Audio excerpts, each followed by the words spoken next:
So, Michael, by rights, we should both be at the beach, and yet, I am at the beach, oh, but you are. Well, you're at the beach, but yes, you're in your office at the beach. I but mean, I in will theory, you walk should. out to the beach. All Yes, right, you but should anyway, be on the yes. beach, is my point.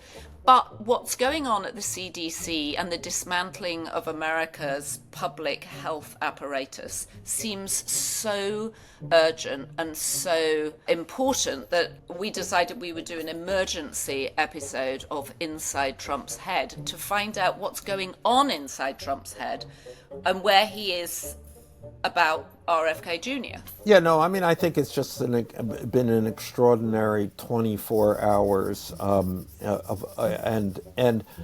we are seeing the emergence of RFK Jr. as, one of the most significant powers in the country.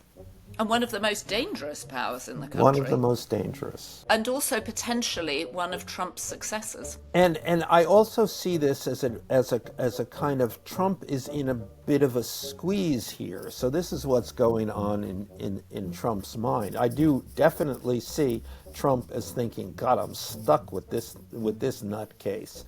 And I'm stuck with this nutcase because the vaxxers are nuts, and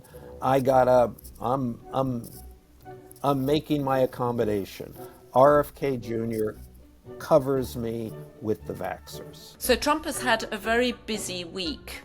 Inside his head, it must be very kind of frantic because he's gone from Putin to Ghislaine and releasing the Ghislaine tapes and being squeezed by the notion of giving her a pardon to now what appears to be the collapse of America's public health system. Well, that's the kind of chaos which actually he's used to, and I think that he likes and that he thrives on.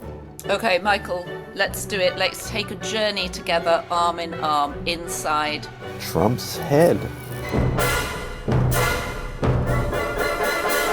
Michael, I mean, America's public health apparatus appears to be on fire. The arsonist is RFK Jr. I just can't understand why Donald Trump put him, a man with zero medical qualifications, into this job, and he seems to be sowing his vaccine skepticism. We've got the head of the CDC leaving, we've got scientific experts leaving, we've got expert panels collapsing. Why did Donald Trump put RFK Jr. in this job? I don't think we should express surprise that Donald Trump would put any incompetent in any job. I mean, the administration is filled with them. Actually, that seems to be a requirement. Fair, but this seems really dangerous. A really dangerous well, they one. all I guess seem, they're all dangerous. They're all dangerous. Dangerous.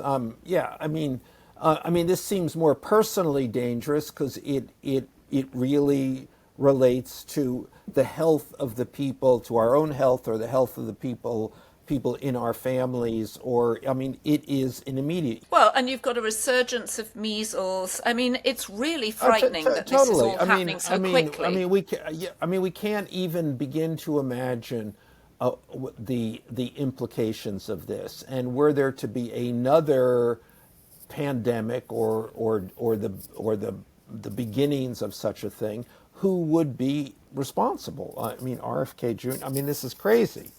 So, but I can outline specifically how RFK Jr. got the job, and I think this is relevant to things well beyond this. So you will recall, although we seem to recall nothing whatsoever of the of whatever has happened in the recent past, but RFK Jr.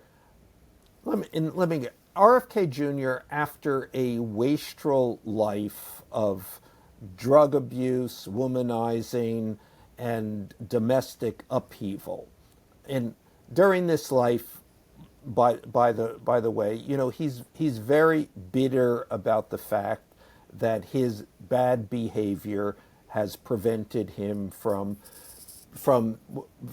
the power and the status he believed he was entitled to by his family name. And and it had. I mean, he was basically in exile. He couldn't run for the Senate, which he contemplated at various points. He couldn't have the career he thought he was entitled to. But then Donald Trump comes along, and it turns out that bad behavior is not at all a precondition to public office. At the age of 70, RFK Jr., and why he is still junior is really something to It's ask. extraordinary, isn't it? Yeah. So RFK Jr. decides he's going to run for president, and he runs in the and by the way, he is encouraged to do this by Steve Bannon and Roger Stone, because the belief it is he'll run for in the Democratic primary, and he will upset the Democrats, which he does. But then, lo and behold, he decides, when he's not going to get the Democratic nomination, of course he's not, he decides he's going to run as an independent. That's a candidacy which basically draws from Democrats and Republicans equally.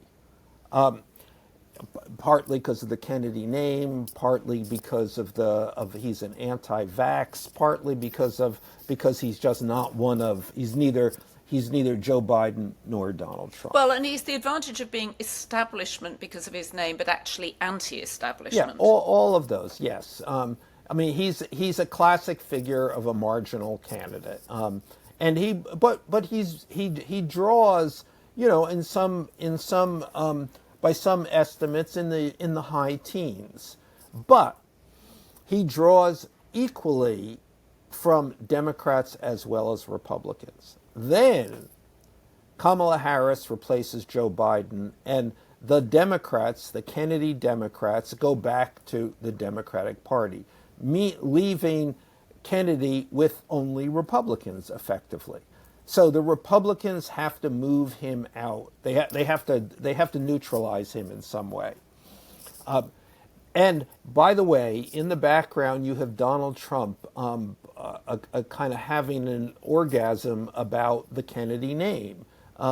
He goes around saying, how does this sound to you? Trump Kennedy 2024. Trump Kennedy 2024. So was he actually thinking that RFK Jr. could be his vice president? Yes. Then in fact, at some point, RFK Jr. turns him down on this, and Trump is very disappointed. But whoa! So he actually asks RFK Jr. and RFK Yes. Jr. turns him down. Yes.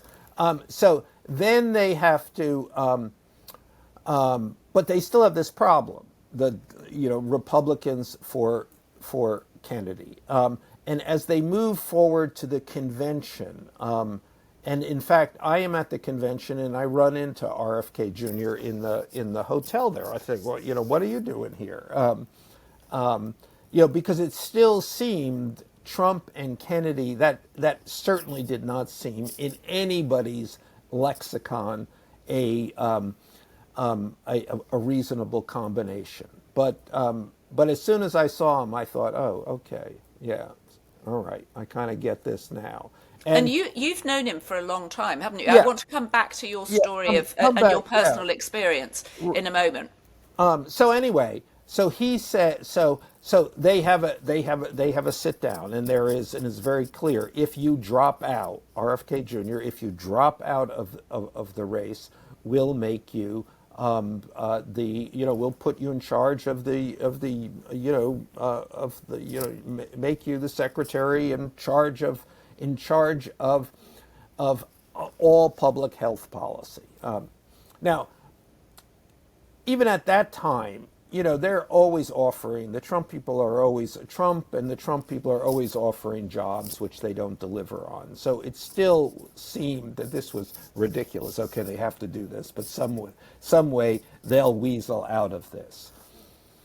But there's this other aspect of this, which is that Trump is very exposed on the vax issue.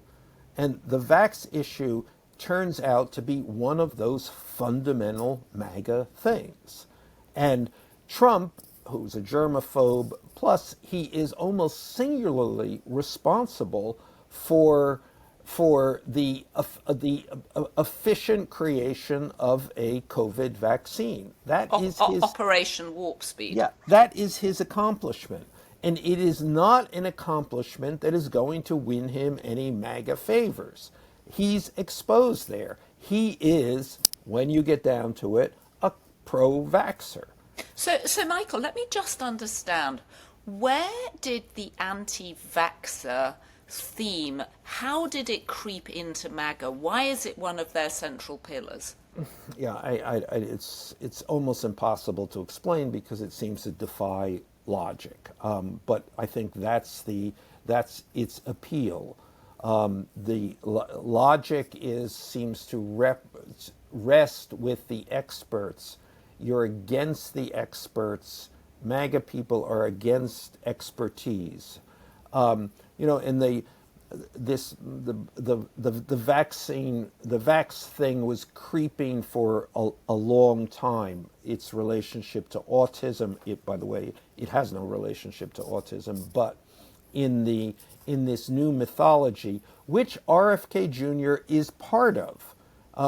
He becomes a leading anti-vaxxer, but now when I say leading, he's leading in this marginal movement. And then with COVID, it suddenly becomes a much more significant movement, and the perception is that the government is forcing you to do something. So to be anti-vax is to be anti-government and anti-establishment and anti-expertise and somehow more pure than all of the other people who are corrupt. So it's a sort of partly libertarian stance, but it's also extraordinary because Americans' ability to get the vaccines out as fast as it did was literally the envy of every nation on earth. It allowed Americans to get people back to work faster. It's literally, as you say, probably the one thing that people can unite on around Trump's first administration, that this was his singular achievement. Operation Warp Absolutely. Speed. No, and I don't really know. I mean, I think this is worth much more time to try to understand how this happened, because it's beyond, at this point, reasonable comprehension. Vaccines work. They're not only they work. Well, they're one of the great miracles of modern science. They've transformed the human experience. Right. There's a reason that we live now beyond the age of 40. I mean, it's just, it beggars all belief. And RFK Jr. is central to this. The Kennedy name becomes central to the creation and building this movement. And I think we'll return to this. How did RFK Jr. get to this? Well, the answer is that he is a nutball of the first rank. But let's come back to that. All right, so let's pick up. You run into him in the hotel at the RNC. The Republicans are offering him health and human services because at that point they're offering all jobs to anybody. It feels expedient to do so.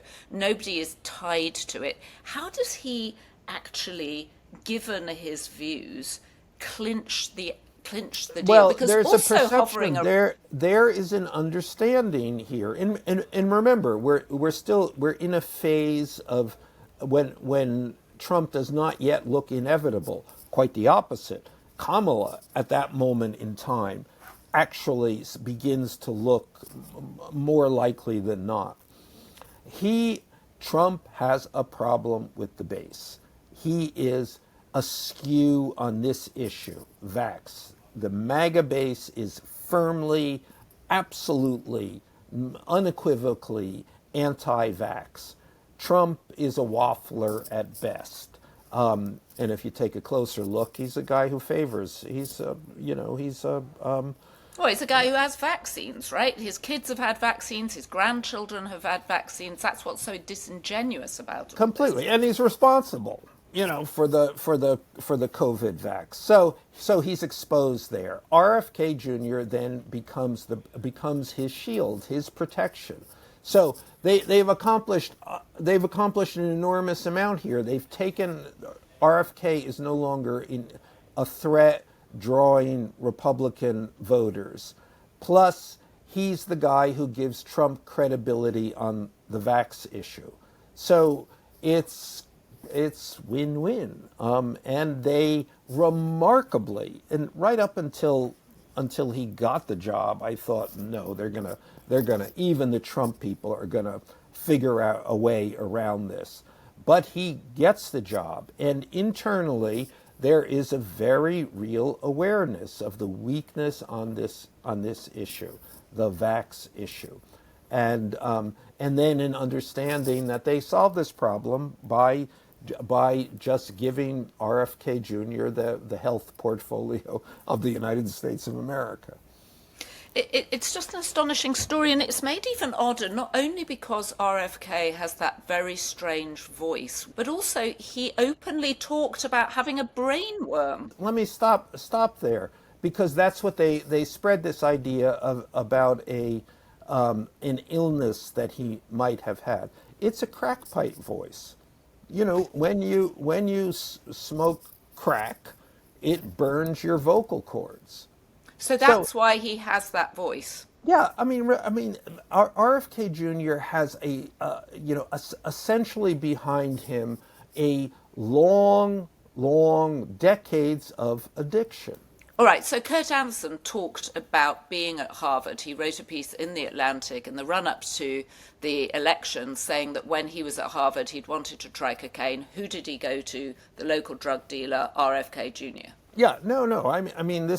Drugs are a mainstay of RFK Jr.'s life. He's an addict. There's no issue on that. And yet one of the things he's doing is bringing in restrictions on the drug that stops people when they're having overdoses, stops them from dying. Let's go back to, I think Trump's motivations are clear. He's got a problem on that side. RFK Jr. solves the problem. Yes, the health system in the United States is at risk, but better the health system be at risk than his support on the MAGA base be at risk. But Michael, his support in the MAGA base is at risk if their children are no longer having vaccines. Well, but that is logically true from your point of view or our point of view, but it is apparently not true from the MAGA point of view.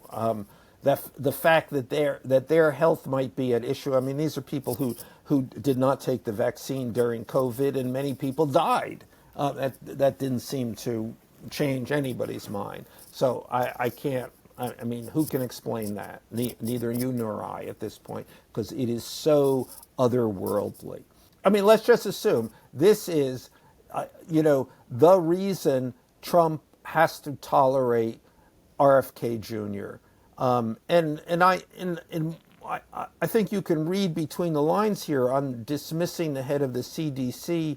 I would say Trump is showing, hasn't come out in direct support of RFK on this, and he's probably a little squeamish about it. But again, RFK Jr. represents that vax position that he has to subscribe to. So we have a man who had a brain worm, openly talked about having a worm eat part of his brain, running the Health and Human Services Ministry. He's pushing his anti-vax theories, which are completely unfounded medically or with no scientific proof whatsoever, onto the nation.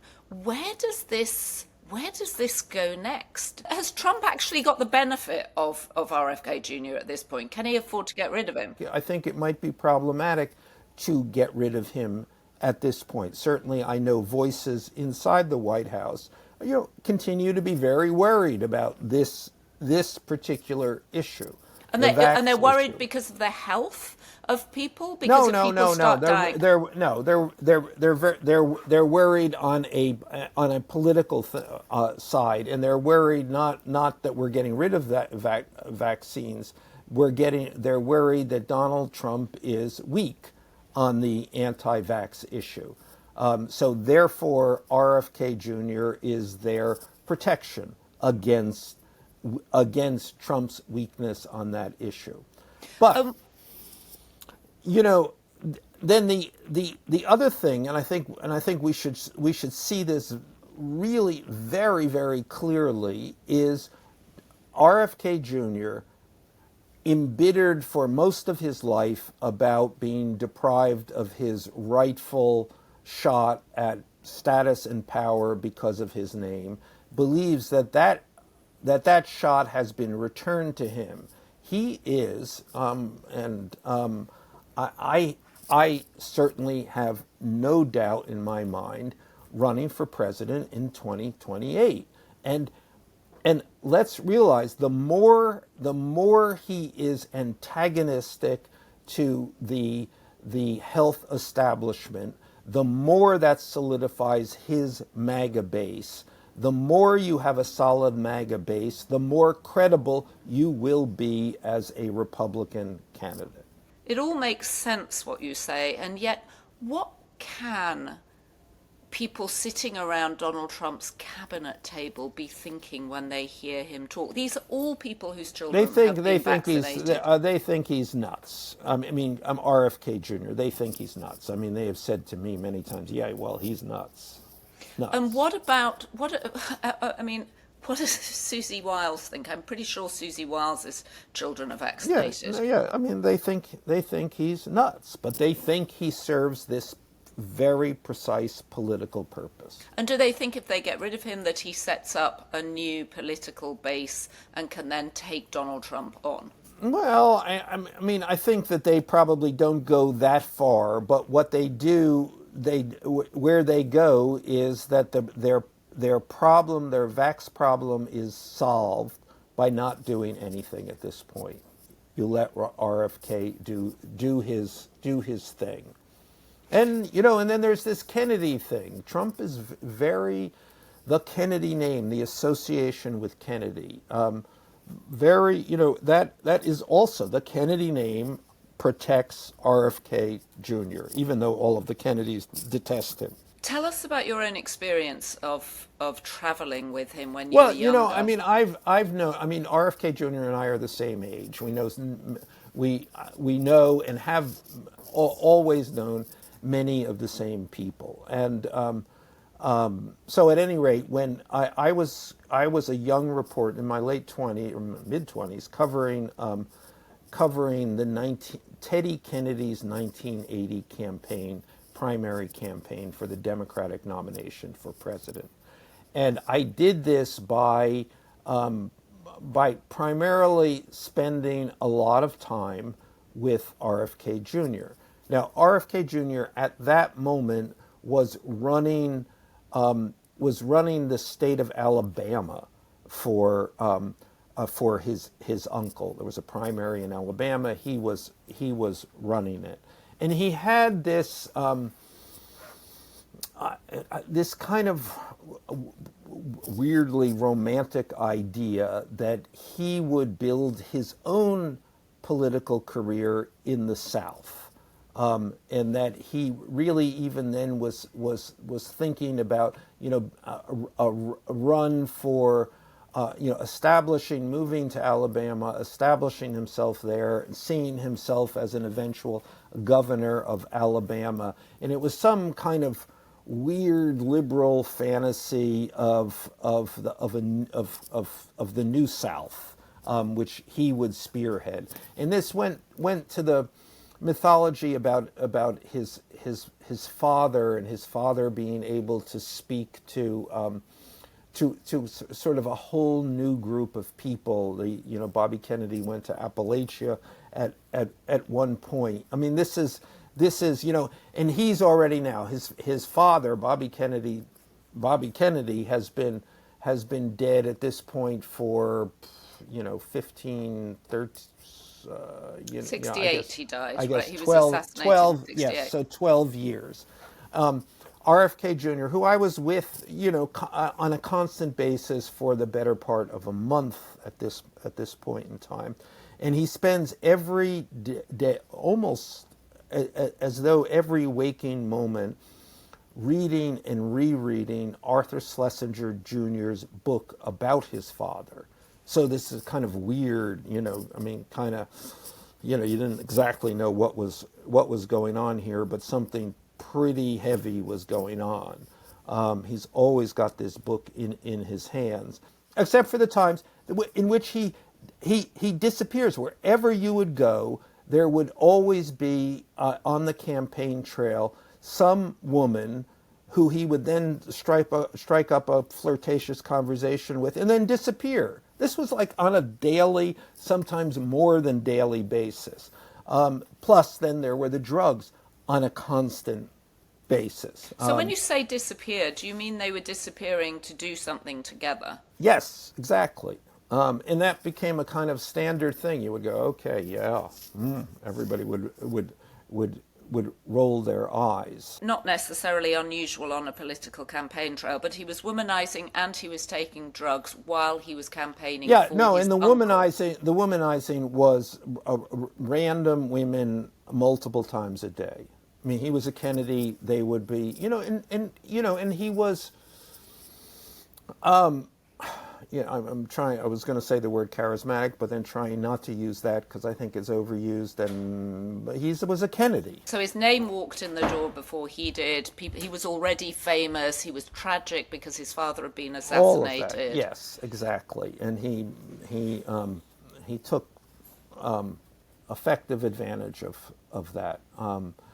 And then there were the drugs constantly. He was, clearly out of it, clearly then falling asleep, clearly in a nod, clearly, again, another one of those things, and everybody would just go, okay, what can you do? And the nature of that kind of campaign is that you would go to a lot of, you would be put up at a lot of the homes of supporters on the campaign trail. So there were many instances in which we had to share a room, sleep in the same room overnight. And I vividly remember his nightmares. They must be terrifying to him. They were certainly terrifying to me for him to wake up yelling like this. And what was he yelling? These I were don't, night terrors. Yes, yeah, just nightmares he was obviously having, and not, this is not beyond explanation. I mean, if Well, if your father's been assassinated like that, and your uncle's been assassinated, and your next uncle is running for president, and you're totally, taking massive amounts of drugs. Exactly, and then your life, the life of a Kennedy, to be all of those history imposes these expectations which are insuperable. Plus, you have so many siblings, not enough attention, not enough love. Oh my God, what the life that no one would want, and a life that really, I think it would be sort of difficult to survive in one piece. And that's the point. He doesn't survive it in one piece. He is a broken guy, and that is not the surprising thing. The surprising thing is that the broken guy has now such power and authority and meaning in contemporary America. And he's listened to. I mean, he strikes me as a man who, for his entire life, has wanted to be heard. He's wanted people to pay attention to him, to give him authority. And now suddenly he finds that, and he's got nothing of any substance to say. Well, I don't think that that's true, Joanna. It's of keen substance. And I mean, it's just negative substance. He is doing, I mean, he is not just a leader of a bureaucracy or a cog in the bureaucracy. I mean, he is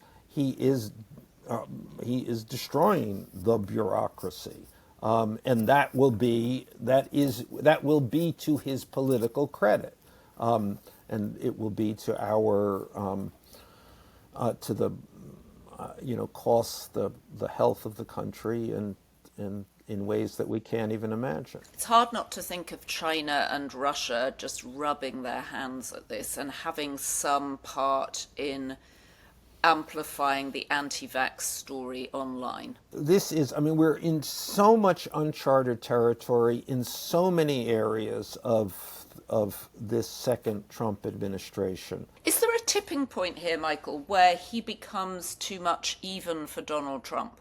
Well, that is always the case. Everyone ultimately becomes too much for Donald Trump. And yes, I think we can expect that will probably happen here. I think the danger is by that time, he will have become one of the most significant MAGA personalities.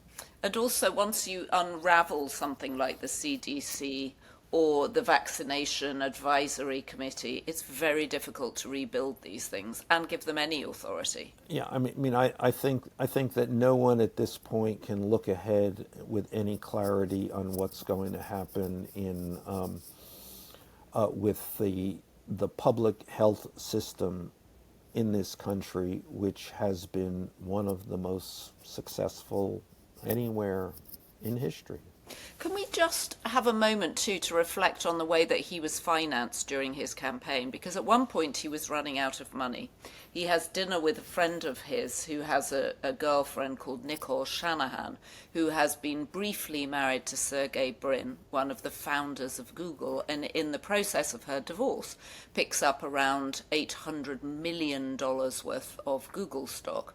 And then her boyfriend suggests to RFK Jr. across the dinner table, this is when he's still running for president, you should have Nicole as your vice president. And RFK immediately offers her the job, and she comes with a loaded wallet and is able to then finance the next few months of his campaign. And where is she now?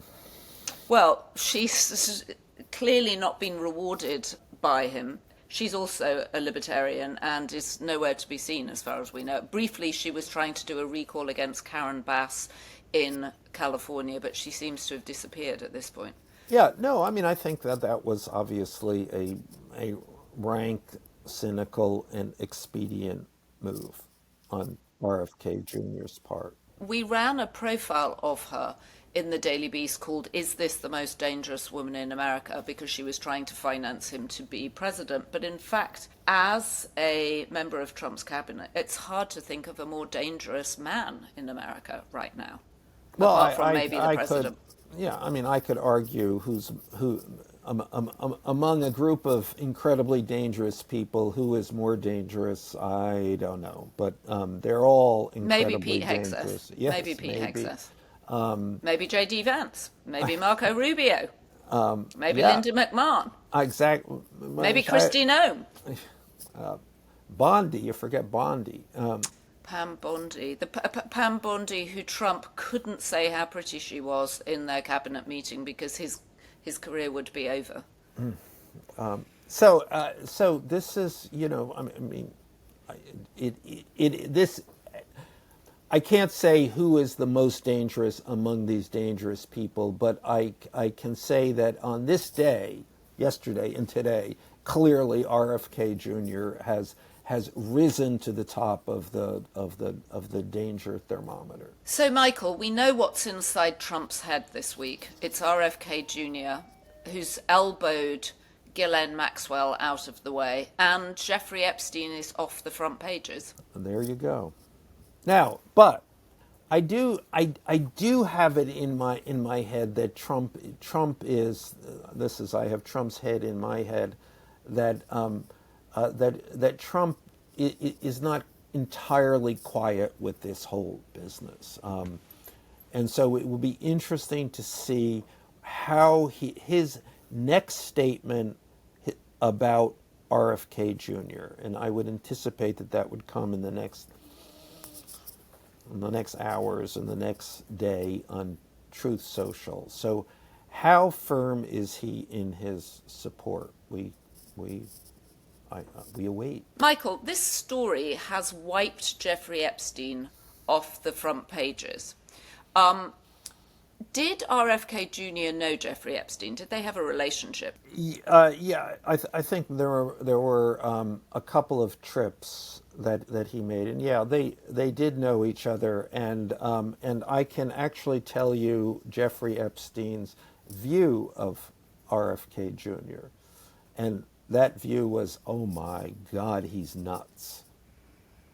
And it is, I mean, there is almost everyone who interacts with RFK Jr. comes away with a similar story. I mean, a story of feeling that something is egregiously wrong here, off, broken, not in the even in the wide spectrum of normal. Something is profoundly amiss in this person's character and emotional framework. Well, and one thinks of his cousin, Caroline Kennedy, who rarely says anything publicly, coming out with video in the run-up to the election, imploring people not to take him seriously, reminding people that when she was growing up, he had this dark presence, that he used to make cocktails in a blender for his snakes by putting in live animals and just creating smoothies for his snakes, and just saying he was an altogether bad guy. I mean, it's rare to see someone's family come out so unified against someone. Yeah, well, I mean, in this instance, I mean, what he has done. I mean, life has not gone the way he thought it should for him. That again, and I'll use the word entitled. That he was the power and the status he was entitled to, the career he was entitled to.